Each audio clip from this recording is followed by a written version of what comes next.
Hey class, how you doing? This is Andrew again, and we're getting into week two and week two's discussion. So week two's discussion, it deals with experiential therapy.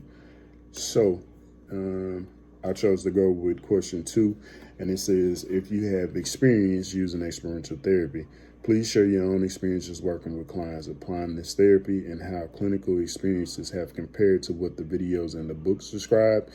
Address Christian review aspects you find helpful in using these models with Christian clients, and end with a lingering question that you may have. So, like I said, I chose to go with question two, and I have had some experiences using experiential therapy. One of my first jobs as a counselor, getting out of the military, and actually, I was a counselor associate. I was still working on my master's degree at the time, and I was working in Southern Mississippi at Pine Grove Rehabilitation Centers, and Pine Grove, it deals with addictions, all types of addictions, um, and um, I worked on the legacy unit of the facility, and that primarily dealt with older patients who had addictions, and in that area, we used one of the therapies that we used was experiential therapy, and experiential therapy is a good way of treating addiction patients. Um, MI is the preferred method, but experiential therapy, it works just as well. And one of the things that I saw about that I saw um, using that therapy, it really got the clients engaged, and it really gave the clients a different way of thinking about themselves and a different way of thinking about their situations. Um, groups and group therapy was a big thing there. Like I said, experiential therapy was a big thing.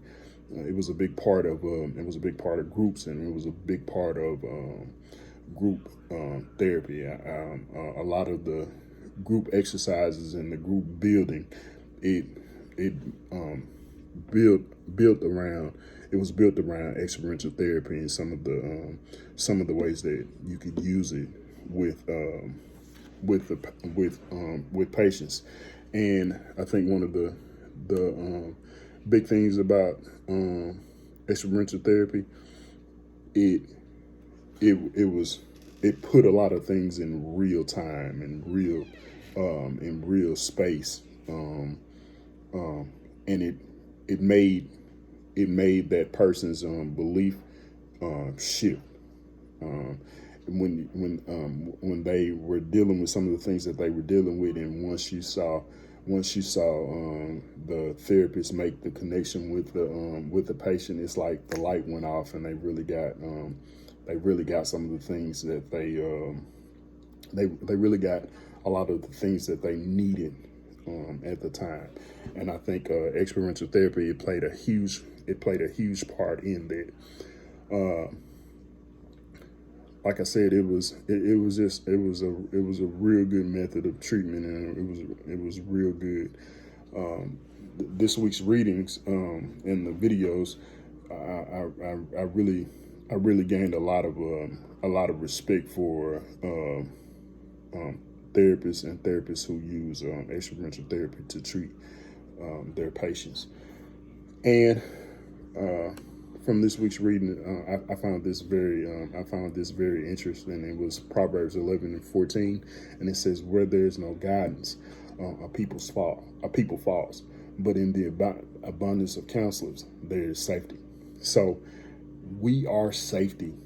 We are we are frontline for people who are dealing with mental health aspects and and different things in their lives. So I want to leave you guys with a lingering thought, a lingering question. Um, how can you provide um, a person um, who who doesn't want to be helped, or who doesn't who doesn't think that they can be helped? how can you as a counselor really make that connection with a person who feels that way?